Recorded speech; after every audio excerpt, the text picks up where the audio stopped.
Okay, today we are going to talk about percent yield, which is actually the last step, but the easiest step in many stoichiometry problems.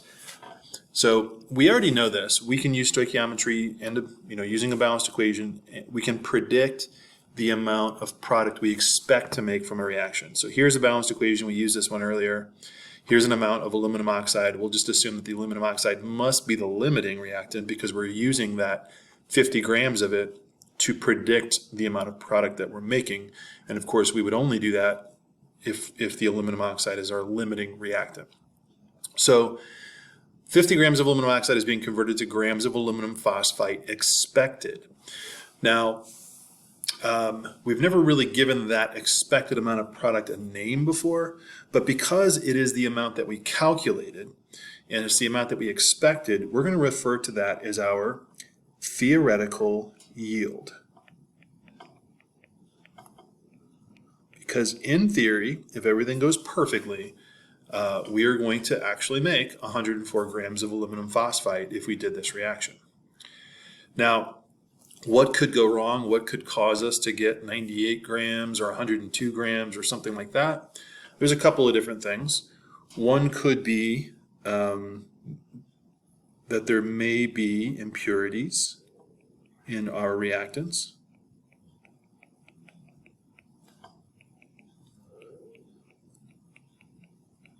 We don't want to always use that as an excuse, if we don't get 100%, because, usually in the lab we're using fairly pure ingredients, but it is a possibility that, we don't get 100% of what we expected, that might be a reason. Another one is it may be difficult simply to isolate the products. So we'll do a lab this coming up, difficult.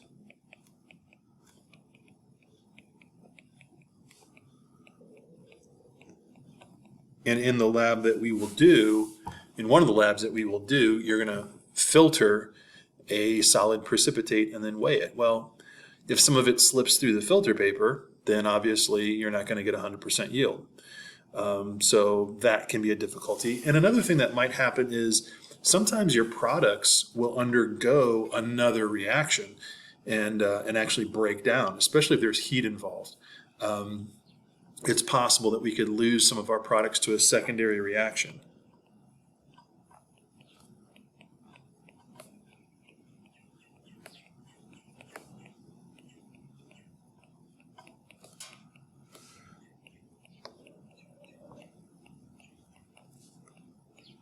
So, for example, when you make H2CO3,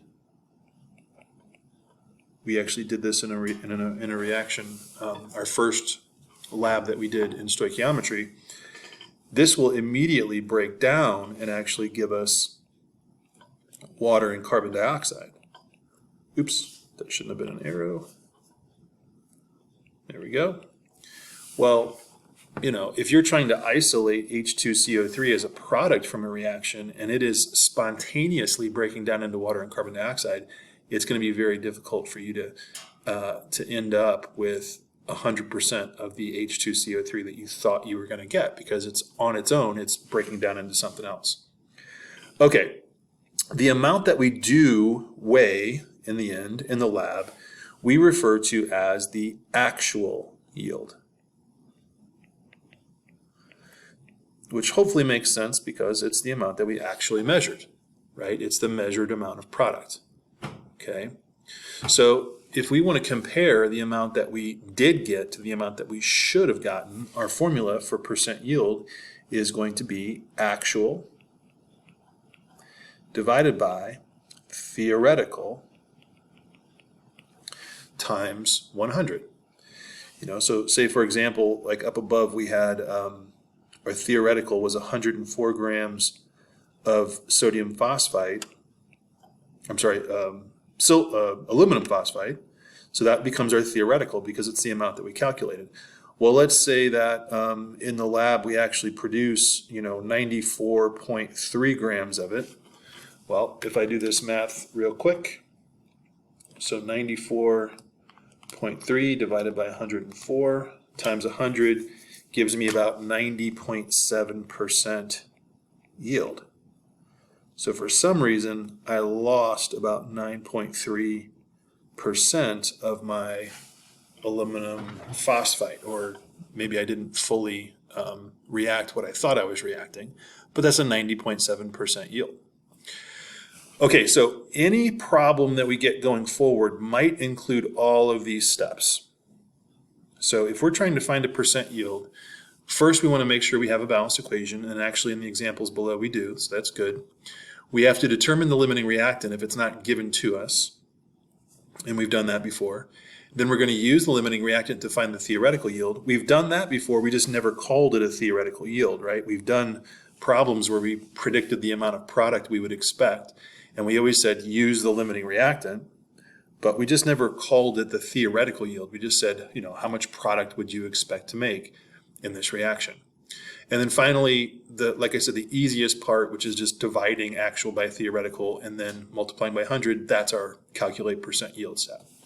Okay, so when we're given a problem, we have to figure out how many of these steps we actually have to take.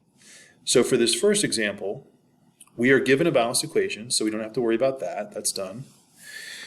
Determining the limiting reactant, well, it says that we're reacting with excess carbon dioxide. So if it's only giving you one amount of a reactant, then, you know, and it's telling you that the other one is excess, we don't have to worry about determining the limiting, okay? So we can go right to determining our theoretical yield from our limiting reactant. So in this case, we're given two numbers, right? We're given 9.87 grams of NH3. We're given 13.74 grams of CN2OH4. One of them is a reactant, the other is a product, right? So our urea, the CN2OH4, is a product. And so what that means is I'm going to label this my actual yield. So if you're not doing the lab, if the problem is just on paper, you have to be given an actual yield if it's a percent yield problem, right? And then the other amount, the amount that is of a reactant, is my limiting reactant. So what I have to do is do step 3 here, use that amount of limiting reactant, 9.87 grams of NH3, and convert that to the theoretical yield of CN2OH4, right? And remember, this number that you're given is the actual yield. So my theoretical yield should probably be in that ballpark, but it's not going to be exactly 13.74. So go ahead and pause and give that a shot. Okay, so there we have it. I started with my 9.87 grams of ammonia, and I took that to grams of urea, and I got 17.4 grams of it. And that is my amount expected. That is my theoretical yield, right? So the last step then is to actually find my percent yield. Remembering that the actual yield was given to me, 13.74. So all I have to do there is take 13.74 grams and divide it by 17.4 and then multiply by 100, because the top number is my actual, the bottom number is my theoretical, and so that should give me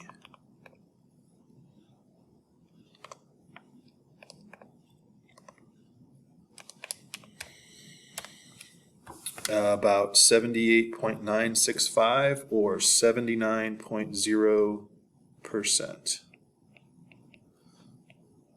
So I got less than 80% of what I expected. All right. Our other example problem, it says 85.4 grams of chlorine gas reacts with 34.6 grams of solid phosphorus to produce 104 grams of phosphorus trichloride.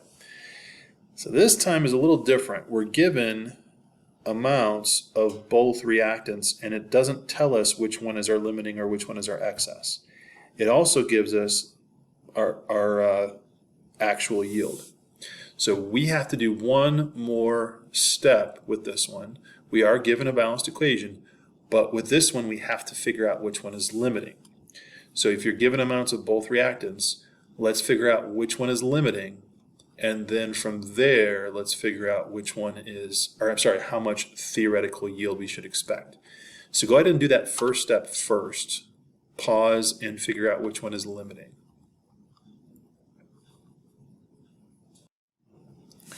Okay, you could have started with either reactant. I started with the first one, 85.4 grams of chlorine, and I converted that to see how many grams of phosphorus, which is P4, would be needed to react with that much chlorine gas. And I got 24.9 grams of P4 needed. Well, so what does that mean? Well, if I only need 25 grams and I have 34.6 grams, then that makes this my excess reactant, which means the 85.4 grams of chlorine is my limiting, right?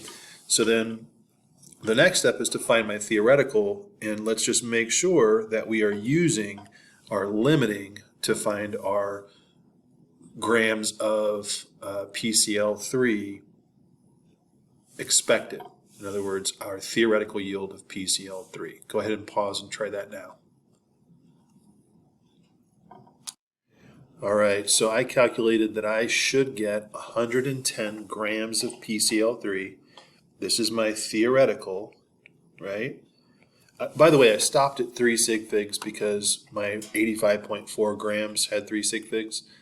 And so I really couldn't rely, I think it was 110.269 or something like that, but I really couldn't rely on any of those digits past the decimal because of that starting number only having 3 sig figs. So do remember to round there when you're finding your theoretical.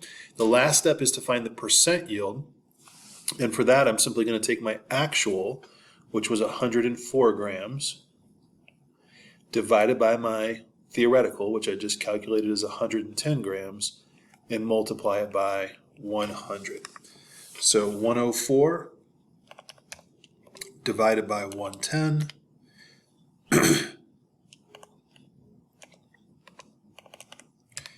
gives me 94.5% yield. So much closer this time to our expected amount. And that is percent yield.